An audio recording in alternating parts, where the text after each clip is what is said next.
آج کل drop shipping کے بارے میں بہت زیادہ پوچھا جا رہا ہے کہ اس کی شرعی حیثیت کیا ہے۔ سب سے پہلے ہم ڈراپ شپنگ کو سمجھتے ہیں کہ وہ کیا ہے، پھر اس کی شرعی حیثیت جانتے ہیں۔ ڈراپ شپنگ ایسا کاروباری ماڈل ہے جس میں آپ چیز اپنے پاس رکھے بغیر، سٹاک کیے بغیر آگے فروخت کر دیتے ہیں، یعنی چیز آپ کے پاس ہے نہیں، آپ اس کو بیچ دیتے ہیں۔ اس کی دو بڑی صورتیں مارکیٹ میں رائج ہیں۔ پہلی صورت یہ ہے کہ آپ آرڈر ملنے کے بعد کلائنٹ کو وہ چیز مارکیٹ سے پرچیز کر کے پھر آگے اس کو ڈیلیور کرتے ہیں، یا وہ پروڈکٹ آپ خود بنا کر اس کو آگے ڈیلیور کرتے ہیں۔ اور دوسری صورت یہ ہے کہ آپ آرڈر ملنے کے بعد بھی وہ پروڈکٹ خود خریدتے بھی نہیں، اپنے پاس لاتے بھی نہیں، سٹاک کرتے بھی نہیں، کسی اور سپلائر کو کہتے ہیں کہ وہ چیز خود ہی فلاں کلائنٹ کو ڈیلیور کر دے۔ تو یہ دونوں صورتیں مارکیٹ میں رائج ہیں، اور دونوں صورتیں ناجائز بھی ہو سکتی ہیں اور جائز بھی ہو سکتی ہیں۔ جائز اس طرح ہو سکتی ہیں، پہلی صورت کہ آپ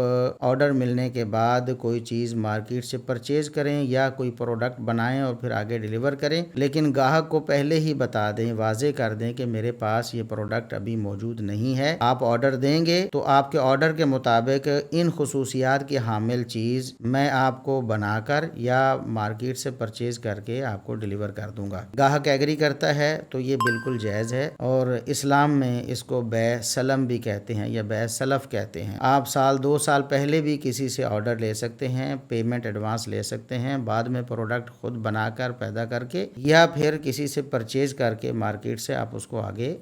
ڈیلیور کر سکتے ہیں۔ دوسری صورت کے مطابق آپ نے وہ چیز خود خریدنی بھی نہیں ہے، بنانی بھی نہیں ہے، لیکن آپ نے کسی سپلائر کو کہنا ہے کہ وہ آپ کے گاہک کو ڈیلیور کر دے۔ اس صورت میں بھی گاہک کو یہ بتا دیں صاف صاف کہ میں ایک مڈل مین ہوں، تھرڈ پارٹی ہوں، آپ کو میں یہ چیز مہیا کروں گا، میرے پاس نہیں ہے، جو شخص یہ چیز مینوفیکچر کر رہا ہے، بنا رہا ہے، یا جس کے پاس سٹاک موجود ہے، اس کے ذریعے آپ کو بھجوا دوں گا، چیز آپ کو ان خصوصیات کی حامل ملے گی، اس میں کوئی فرق نہیں ہوگا۔ اگر گاہک ایگری کرتا ہے تو یہ صورت بھی جائز ہے۔ اس صورت میں آپ ایک مڈل مین کا کردار ادا کریں گے اور اپنی کمیشن اس میں سے لیں گے، تو یہ دونوں صورتیں اس طرح جائز ہو سکتی ہیں۔ اور اگر اس میں صراحت اور وضاحت نہ ہو، کلائنٹ یہ سمجھ رہا ہے کہ میں نے جس کو آرڈر دیا ہے پروڈکٹ اس کے پاس موجود ہے اور اس نے مجھے ڈیلیور کرنی ہے، تو پھر یہ دھوکہ دہی ہے۔ اس میں یہ بھی ہو سکتا ہے کہ آپ نے کلائنٹ سے آرڈر لے لیا ہے، لیکن جب آپ نے آگے مارکیٹ میں تلاش کیا اس چیز کو تو وہ آپ کو ملی نہیں، یا آپ کو مہنگی مل گئی، پہلے وہ سستی تھی لیکن آرڈر ملنے کے بعد وہ مہنگی مل گئی یا آپ کو دستیاب ہی نہیں ہو سکی۔ تو